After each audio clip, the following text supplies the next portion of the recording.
Good morning, everyone. It's a rainy Thursday morning here in Kentville, Nova Scotia, but it is warm and I'm loving it. My name is Janice Amiro. I am the founder of Janice Inspiring Change Holistic Nutrition. And back in December, I thought that I wanted to do something to try to help people a little bit more and to give them some opportunities to learn about what other health and wellness practitioners do. So I decided to do some interviews with holistic health practitioners and people who help you get better. So Inspiring Change 2021 was born. And so today I have a really interesting guest. Her name is Chaya Nadi. And hello, Chaya. Hi, Janice. Thanks for having me today. Am I saying your name right? You are, yeah. Perfect. Yeah, Chaya. Perfect. Okay. So welcome, and I'm really excited to hear what you have to say. We had a brief conversation a few weeks ago, and really had a lot of stories to share and a lot of things in common. And I'm really excited to see what you'll bring to us today with all of your knowledge. So I do want to just give a little brief bio for our listeners. And Chaya is a shamanic Reiki practitioner, a transformational coach, and medium for spirit. She is passionate about guiding others through profound inner growth and personal healing. Chaya's own grief recovery inspired her to leave her career as a corporate trainer and return to her true path of liberating fellow souls. Her desire to lead with purpose has extended to facilitating women's circles, guest speaking, published writing, and teaching. And so, welcome. So, thank you so much again for joining me. And I guess my first question is, why do you do the work that you do? It's said in your bio, you say that you worked in corporate, and that, I guess, through your own personal challenges, you realized that you weren't going to do that anymore. That wasn't what you were meant to be doing, and you switched gears. So how did that all come to be? Yes, thank you. So that does come with a story about a big detour in my life. I shared a little bit with you, and I'll share certainly more today with the audience. Back in 2016, one of my dear friends was diagnosed with cancer. And prior to this diagnosis, years before, over a glass of wine, she was a single mother of 2 young boys. And she said, if something ever happens to me, I would want you to take my kids. So when we're drinking wine, right, we always agree to things, and you don't think that you're ever going to have to actually action it, right, and step up to the plate. But that was, a promise that came back. I had to honor it. And the job that I had at the time, I was high up with one of the big 5 banks of Canada. I traveled. I could travel as long as 6 weeks at a time. I could be sent as far as Mexico. So I already had 3 children. So I think your audience needs to know that. I already had 3 children. I was in a crazy time of life where I had 2 young teenagers, but I had decided it was a good idea to go back to babyland, and I was on mat leave when all this happened. So I was balancing all of that and now looking at taking on 2 children. And so 5 kids. I didn't imagine how I could keep the career that I had, because all of the children, including my own, needed to be put back together. It was just complete decimation, really. And so I took 2 years of leave, and my friend, her name was Jen, she had made me make another promise during her cancer journey. And that was that I would pursue my higher calling. Neither of us really knew what that was. I just knew it was tied to healing work. Since I was a child, I've been so devoted to my own personal healing journey and always have been sort of the wise counselor for others, and very, very drawn into that field, and just coaching people and just, transformation from point A to B is really what I'm passionate about. And Jen herself had waited so long to do what she wanted to do, which was become a teacher, and in particular, yoga was very important to her. And she had just put herself through school, just got certified in yoga, and landed her dream job that September and was diagnosed in January. And she made me promise that I would not wait and that life was short. She was only 47. Wow. And yeah, and I know you've got experience the cancer journey. I mean, it was so surprising to all of us because she was the yoga teacher, she was the granola girl, she was active, she ate well and stuff. So it was a surprise to all of us. And so I am one to keep promises, and I took 2 years of unpaid leave, and I meditated, to be honest. I meditated every day, and I was like, let that answer come. And after a while, it did. I started seeing Reiki symbols in meditation. Oddly, I had actually done my first level of Reiki 12 years before this. And that was back, now most people probably wouldn't even know this, but that was back when there was one teacher in the entire province who was certified to teach it.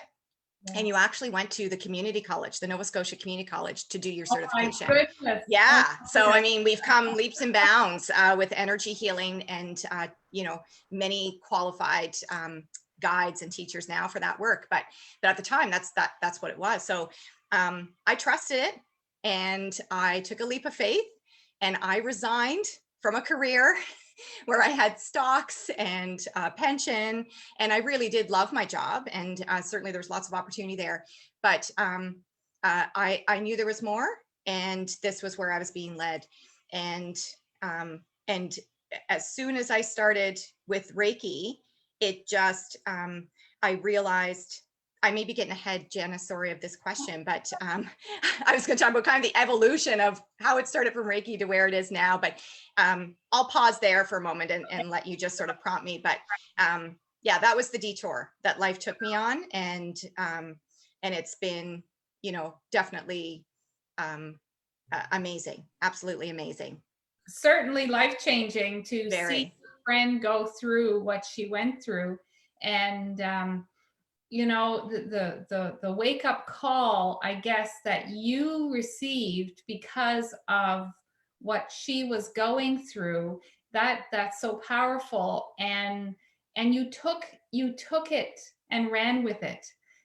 Sometimes we have that wake-up call, but it seems too difficult for us to change and let go of our life as it is and step out of our comfort zone. So sounds like you jumped in with 2 feet and definitely broke the box open and leaped right out. Yeah. Yes. So in the beginning, after you got your Reiki training from the community, you got that from the community college 12 years before, but so after you did your meditation and you wanted to, you knew that you were going to change paths, so you started to practice Reiki. Is that how you kind of got going? Yeah, so I, like I said, when that guidance came through, I trusted it, and I went and got my certifications in the now, right? So up-to-date certifications. I chose the traditional path of Reiki, which is called Jikiden, coming from the original lineage.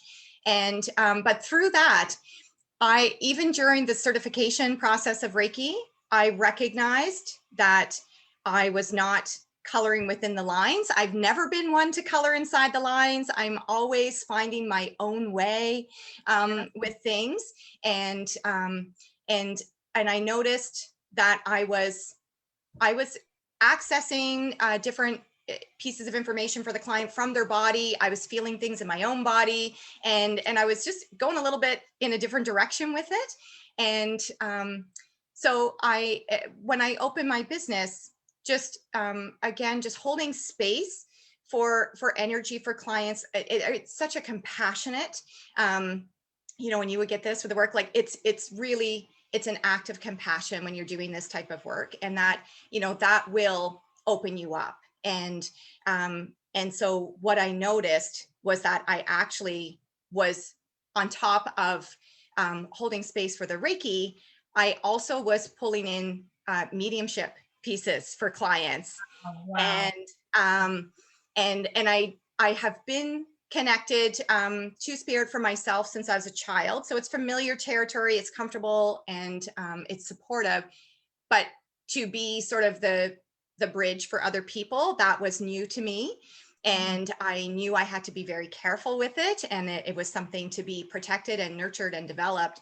And they always say that when the student's ready, the teacher appears. And I was very, very fortunate that, one of the best known psychic mediums around, Sean Leonard, was deciding at that particular time to start a 1-year course to help people develop those skills and to connect deeper to themselves. And I want to stop you there. I yes, want to know more, but yes, what I want to do now, and I've had a few people on my interview series who do Reiki, and I think it's important, first of all, because there are still people who don't know what Reiki is. of course. And it's it's not a bad thing. It's just that if you don't know, you're not aware, none of your friends have had some Reiki done. So can you just give us a brief explanation of what a Reiki session would be like, and what kind of thing, is involved, and how your client would benefit, what could happen in that session?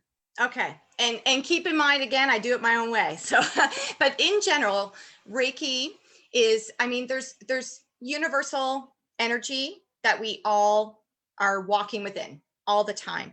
We have an inner guidance system that is working all the time. It's just that a lot of people haven't learned how to tune into it, or if they have, they don't trust it.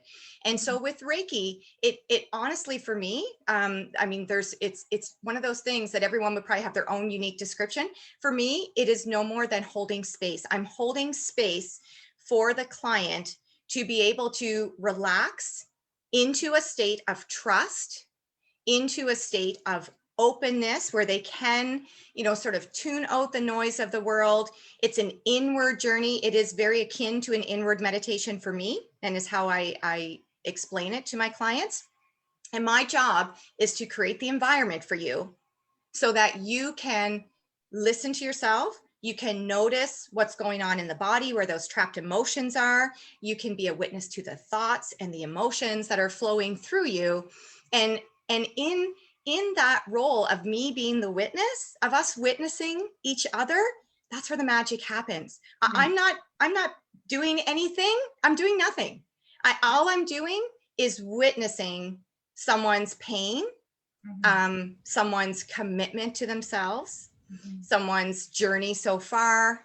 And in that witnessing, people feel supported to be able to, tap into their own answers, to feel empowered, to take control, and to identify things that they never gave themselves space to really look at, right? So it's an energy flow, and but it's a witnessing is really how I describe it. And you don't normally touch the client, am I right? It depends. It's really a comfort zone thing.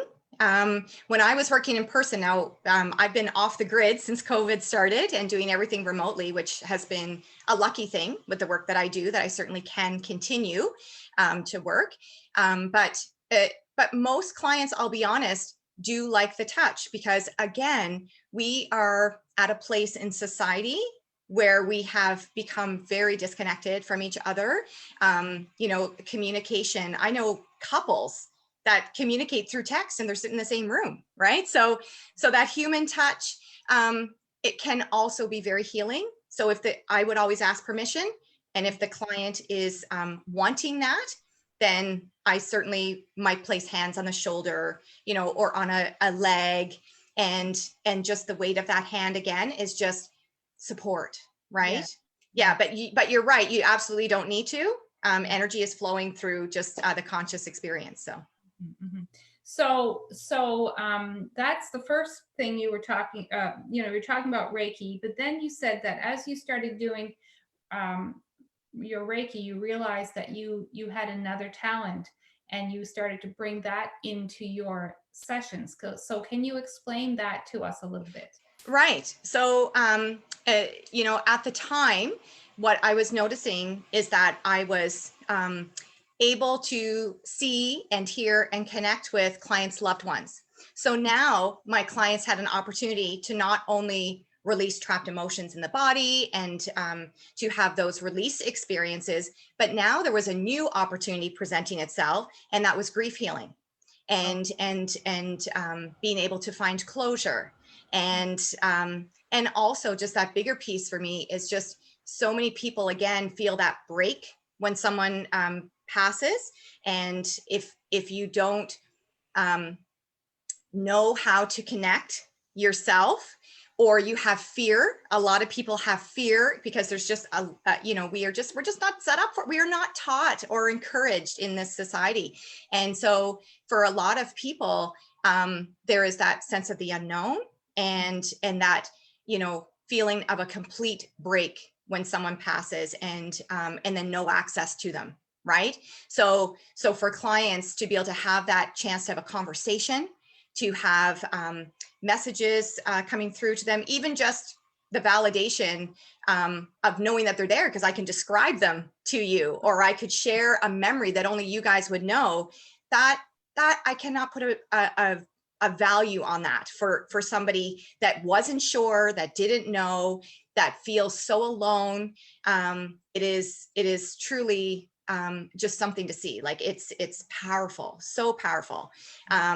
So that had evolved on its own, and became, yeah, like another offering that I could have for clients, is to help walk them through the grief process, and make that just a little bit easier to bear, right? So it's fascinating. It's absolutely fascinating. I've only ever had one type of session like that, and it's something that I'd like to do every day. Yes, it is addictive. No, you're crying with joy, really. Yes. Oh my gosh, that is exactly how I describe it, Janice. It's when it is what you just said, crying with joy. That's the feeling. It's euphoric. And during those Reiki sessions, if I had a loved one show up for that client, the energy pouring through to that client, we are both crying. It is euphoric, and it's tears and smiling and everything all at the same time. It's amazing. It's amazing. Yeah. So I'm getting teary. Yeah, I know. So am I. And goosebumps. I've been covered in goosebumps the whole time. Right. So do most of your clients come to you for that particular purpose, or do people come to you? They may say, well, my friend said I should have a Reiki session, and they said, they suggested you. So who are your clients, and why do they come to see you? Great question. It's like I said, I would say at this point, because I've got sort of these specialties, I do have clients booking with me that are looking for sometimes specifics, like that. You know what I mean? Like I had a gentleman recently who had lost his wife, and that's exactly what he wanted for his session. And so we were able to focus on that.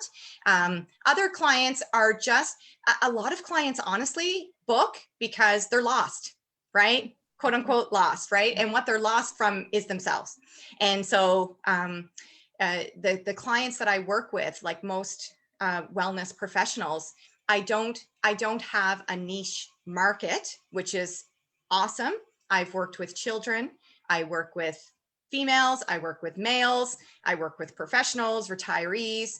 I've done a lot of work with the Indigenous community. I've got a lot of other practitioners that will come to me when they just need a good clearing so that they can hold space for their clients. I work with animals, right? A lot of people don't even realize I work with animals, and those are some of my favorite sessions and are super special. So my clients, there's no place that I don't touch for clients, and they are coming for so many different reasons. Like I said, orientation to purpose, transitional times in life where maybe they are recognizing that a relationship perhaps might be ending, or a career change is needed. I have clients, again, just bogged down, like grief or a lengthy illness can just sort of sit in the body and take its toll. So someone looking to sort of release that. I do past life release as well. So sometimes people have patterns, negative patterns and fears, and they're not quite sure where they're coming from. So we can explore that. So yeah, Wow. it's quite a potpourri. And most sessions I prepare clients, just stay open, right? Because we don't know where we're going to go. And it's not up to me. I am not in control at all. The client's own energy is driving that session. So I do, tell clients, you need to be prepared that what you think that you need may be what is not what your subconscious, or when we go down deep, your soul might be looking for a different opportunity. And if that's identified, that's up to them to decide if they want to go with that or not, right? But right. yeah. Wow. Fascinating work. Thank you. It really is. And to be able to act or to help so many people on so many different levels is quite a gift that you have. What I was going to ask you is, so I think I saw on Facebook that you are booking a couple months ahead of time or 6 weeks ahead of time. Obviously, you're you're in demand. Yes. So what do you think? And maybe this isn't something that someone's one of the people who's online is Sandra. Hi, Sandra. Hi, Sandra. I actually have I have us up on Facebook on my phone with the volume off so that I can see people who are joining. So yesterday I asked my Reiki practitioner if she knew anyone who does past life regression. Well, there, Sandra, you now have someone on the South Shore who does. So you can get in touch with Chaya after our session. So do you feel, are there any challenges that you face in your line of work? Anything that comes up that might surprise you with your clients, or any type of frustrations that you might deal with? And as really as kind of like as a belief that the society has about what you do. Is there anything that comes to mind when I ask? It's a loaded question. Absolutely. And, I think, I could answer this a few different ways, but just in the way that you framed it, it definitely hits me, this question. And I'll be honest with you, last night, getting ready for this interview, I had tears because I have fought through the last 2 years since I started doing this work, a lot of misunderstanding, a lot of assumptions from my own family members. From my own family, I have people in my family who don't have a clue what I do, and assume what I do, and then don't want to hear about it, talk about it, because that's her hobby. You know what I mean? Like, it's so the big thing that I would say, and again, why I'm so grateful, again, thank you for this opportunity, is there needs to be the demystification has to happen. There are so many paths to healing. Each person is so unique. You would never, like, I find one of the biggest problems with our society is that we are still in 2021 in a mindset of one size fits all. And this is your set of symptoms. it must be this. Here's the cure, right?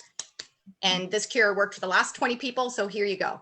And it's we are not built like that. We are so diverse, we are so unique, and every experience that we have, and I mean, and I'm working with a lot of emotional experiences for clients, you know, and even if I line 10 people up and we discovered that they had the similar trauma, that no one of them would be able to assimilate that in the same way, because everyone's working with their own lens and their own previous baggage, their own past life karma. Like there's so much that comes into it.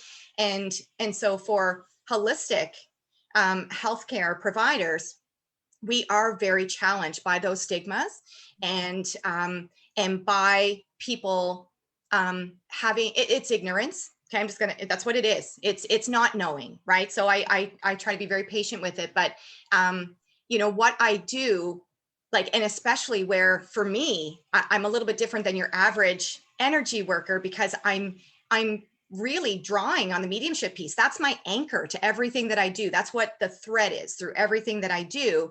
And so for me, I'm still working with that stigma of, you know, well, this is for entertainment purposes only, right?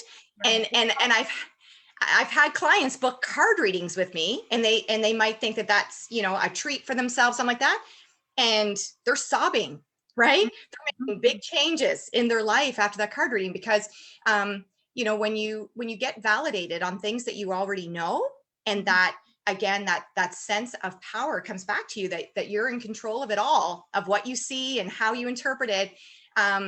It's quite a big deal. So just because you can't see it or touch it doesn't mean that it's not happening. And I mean, in the benefits of energy work in so many different capacities, you know, anyone that has taken that leap will tell you, right? And there's a lot of people that will explore various modalities and just stay very loyal to that because they can see the benefits, right? Yeah.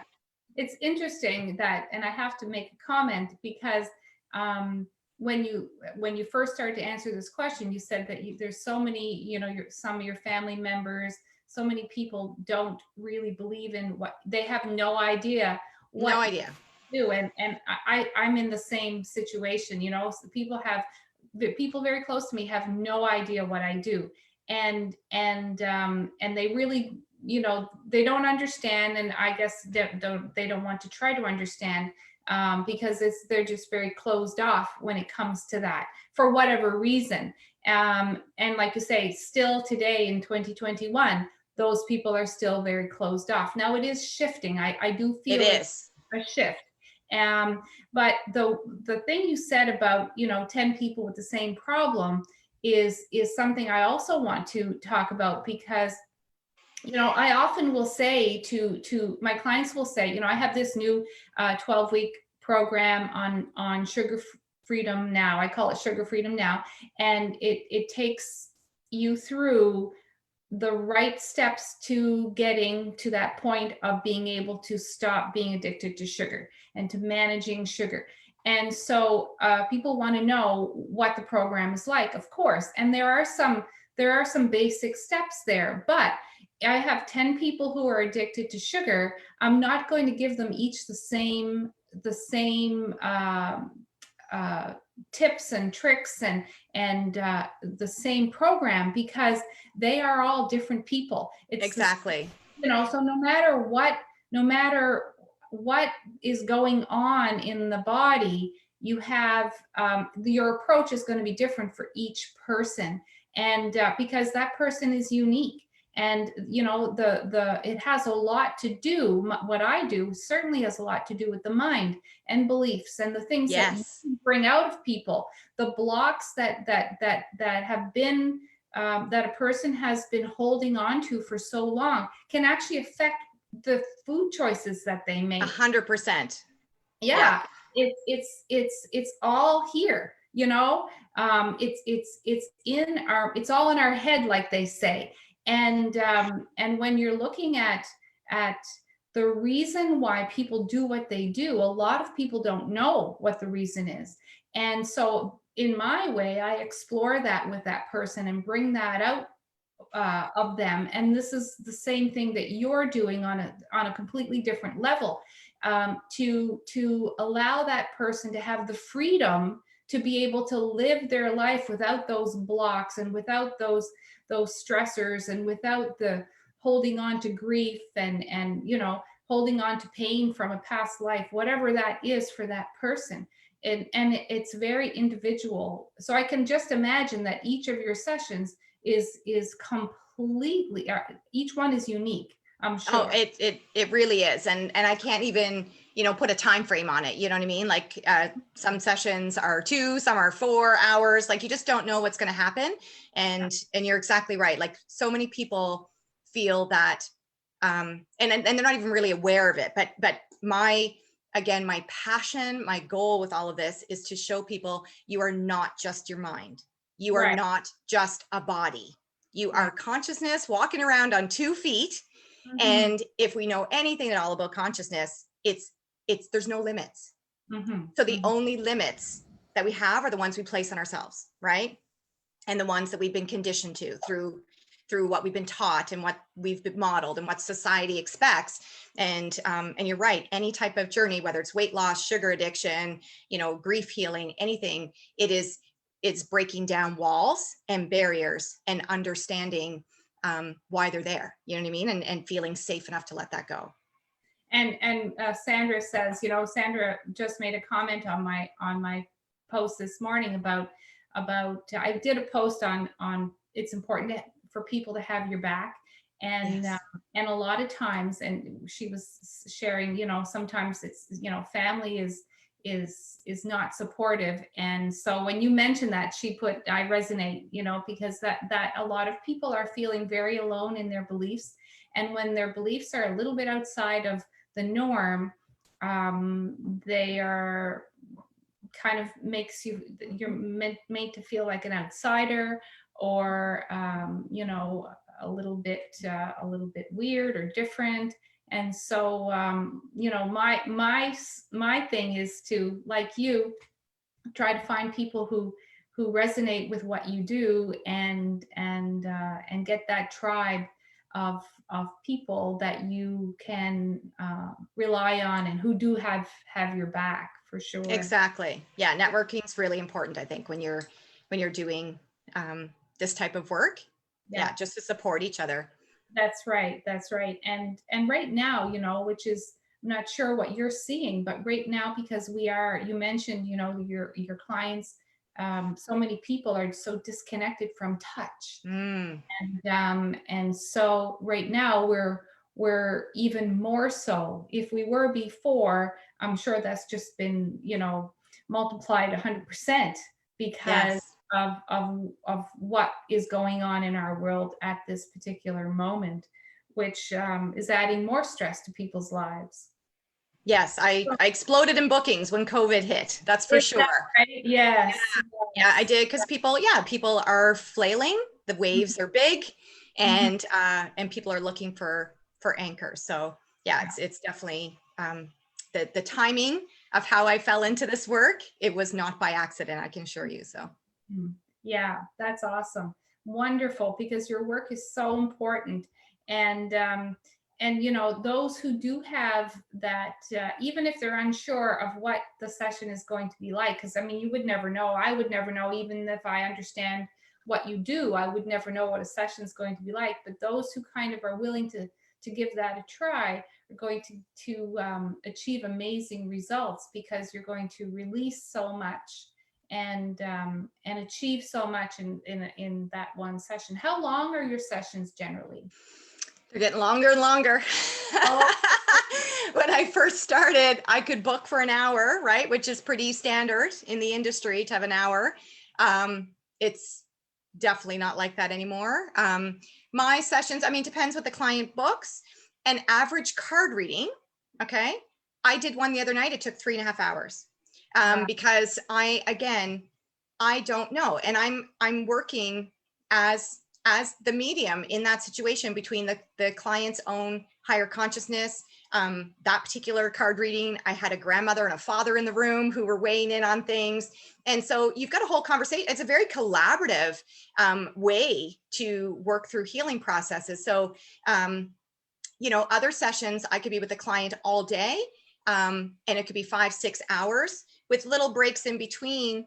You know, if they've got a full session, I'm doing shamanic work, and that's a journey that I go on, a drum journey that I go on for the client. And during that journey, I am recording, like writing out by hand, everything that happens. And then the client's receiving a recording to tell the story of their own personal journey. And you know, and then if they had the card reading on top of that, we're doing that by phone. So we've got that personal interaction. So, and then there's follow-up, and I do so much off the books pro bono stuff. You know, I'm doing dream interpretations for people because of the shamanic pathways that I'm coming from. I'm very passionate about plant medicine and crystals and nature in general. So there's lots of things that I'm doing just on the day-to-day, just quick hits. You know, and I dream vividly. So it's not uncommon for me to have a dream for somebody and be contacting them the next morning to let them know what the message was. So I travel when I sleep. You know, I need to write some books. It's crazy. It's a very interesting life. Yeah. Please do start writing some books. Yeah. Oh, it started. Yeah. So is there something that I didn't talk about that you maybe wanted to share with our audience today? The only thing that I would like to say, when you and I spoke briefly the first time, you had posed a question about asking the audience, or sorry, sharing with the audience what they could be doing to sort of connect through this way. And that is something that I would absolutely take the opportunity to talk about for a minute here. Sure. Yeah.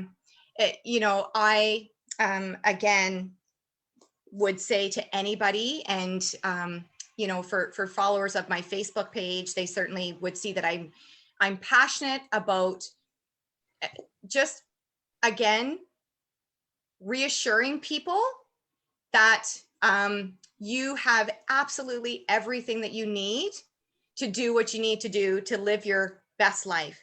And I would ask anyone that's listening to this interview today to just make that commitment to yourself today, right? Today.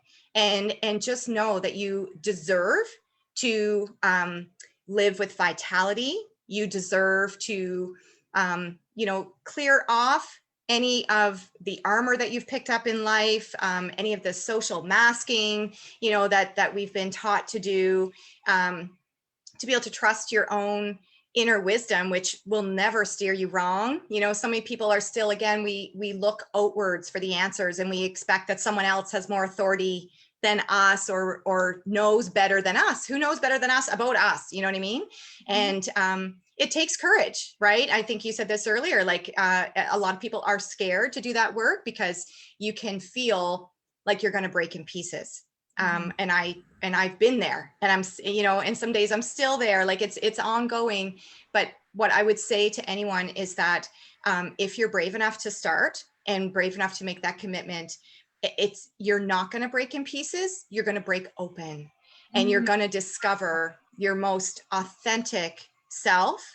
And we can do that through such little consistent steps. And COVID, for a lot of people, I mean, I was talking to one of my teenagers about this the other day and laughing that when COVID started, I was seeing posts on Facebook like people were just discovering the outside for the first time in their life, right? Because work demands, you know, we're keeping them in offices and the go pace of life.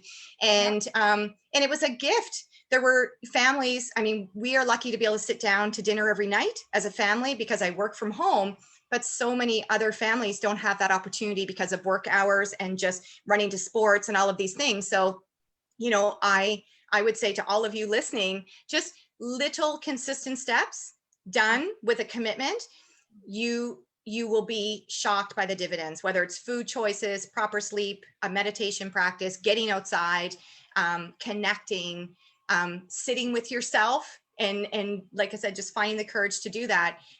If we heal at the individual level, then we heal as a whole, right? Yes. And there's only one of me, and there's all of you. So, you know, it's for anybody that's in this work, and for you too, like our job is just to get you started. We are the catalysts. We are the mirrors, right? We're holding up mirrors when you do this kind of work to people and showing them their own potential, right? And I can't think of any client I've ever had that hasn't had tears on a session. It's because they're seeing their own potential to be able to do what they need to do, right? It's powerful. It's powerful. Yeah. We're so disempowered. We're so disempowered the way that, you know, we're sort of set up in this society, which is sad. Yeah. And we're brought up, it's our upbringing. And of course. Yeah. It's knowledge. Yeah. It's just knowledge. So like if we, through, you know, these opportunities like interviews that you're doing, I think it's amazing. Get that word out. And we will have a different world at some point, right? And as you said, the shift is happening. I remember a couple of years ago looking at the magazine rack and seeing energy, healing, meditation stuff. It was like it just sort of happened gradually. And I was like, oh, you're like so excited. I'm like, oh, it's happening. This time is finally here, right? We need to go back. We need to go back to our roots and really start from scratch in a lot of areas. That's right. You know, it makes me think about when I had faced a health crisis a few years back, several years ago, and in order to get my life back, really, because I was completely zapped of energy. I couldn't hold my arms up long enough to dry my hair. I couldn't walk my dogs. I was exhausted, and I found out why. But that meant I had to change my diet, and I had to drive an hour from where I live to get any type of food that you know, gluten-free and products that I could kind of transition out of what I was doing and into something healthier. There was very few people doing what I was doing. And, you know, it was I was looked at as the weirdo. I still am, but it doesn't matter. But back then it was very, very peculiar if somebody was trying to eat a gluten-free diet. Nowadays, it's not uncommon at all. And so we have seen some shifts in how the things that you and I are doing are more accepted now. Yes. Than they were 5 years ago, 10 years ago. And that's a very positive thing, because people are starting to realize, like you said, they have the power within them to get the results that they want. You don't have to look, you might need to have to look to someone like me or like you to get you started, to get you on the right track if you don't really know how to approach it. But like you also said, we're holding up a mirror. We're teaching people how to take care of themselves, how to achieve their goals on their own with a bit of guidance. So, oh, this must be a friend of yours. I don't know, Deanna Timmons? Yes. Hi, Deanna. She just said, hi, I made it.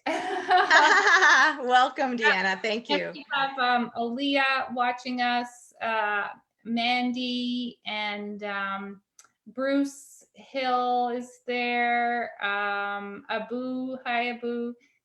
We have a few people who've been tuned in. So, and excellent. Don't forget, everyone, the replay will be available. Deanna, if you just joined us, then you'll be able to get the replay not long after we're wrapped up today. So we've been chatting for about 45 minutes, and so I'm just going to ask you in closing if you can share with us, because I'm sure people are dying to know how to get a hold of you and where they can see more of what you do. So can you share that with us? Absolutely, yes.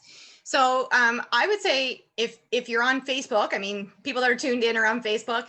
I run my Facebook page like a classroom, to be honest. So on that page, there's so much diversity as far as tools, right? Because what you were just explaining there, Janice, is yeah, we sort of facilitate the healing process by helping people find the tools, right? So there's lots of tools on my Facebook page. You can find me under my name. I've just got it as a personal page. So Chaya Nadi, CHAYAN like Nancy ADI. So you're welcome to join my page, either as a follower, or you can send me a friend request, you know, if you want to be more engaged in those conversations. And also my website for booking purposes, and so that you could see a little bit of a lengthier description of the services that I offer. That would be at www.chayanadi.com. And that's about as much of my media profile for now. I do keep a fairly simple existence as far as technology. My kids are constantly trying to get me on Instagram and TikTok and talking to me about other avenues, but I haven't explored those yet. And other than that, I would also just say, if you're interested in, again, a deeper discovery of yourself, and or even possibly exploring doing this work yourself. A lot of people are called into this work. I am launching a course in September called Bone Weaver. It's going to be pretty intensive, done in 3 components. So there'll be information coming on my page this summer about that. Yeah. Wow. Well, it's been a pleasure to chat with you again. I don't think it'll be our last conversation. No, I don't think either. And thank you so much for agreeing to come on and have a conversation and share what you do with the viewers, because it is fascinating, and it's so important that we do what we can in our whatever way it is to achieve a level of wellness, whatever it is that we're looking for. There are ways to achieve that, and this is the goal of what I do, Inspiring Change 2021, is to bring people like you, Chaya, that will help support others so that they can get to a point where they can be happy, feel good, and not have that baggage, the growing pile of baggage that so many people have, and along with that comes pain and suffering and just unhappiness. So thanks again for Thank you. on. And again, my name is Janice Amiro. I am the founder of Janice Inspiring Change Holistic Nutrition. I can be reached at janiceinspiringchange.com. Maybe you would like to come on my show and be interviewed. If you would, you can contact me through my website, janiceinspiringchange.com, or send me a message on Facebook. That would be great as well. And I'll be back next week with another guest, and I'm wishing you a lovely day. Bye for now. Thank you. Take care, guys. Okay, bye. Bye. Thank you, Janice.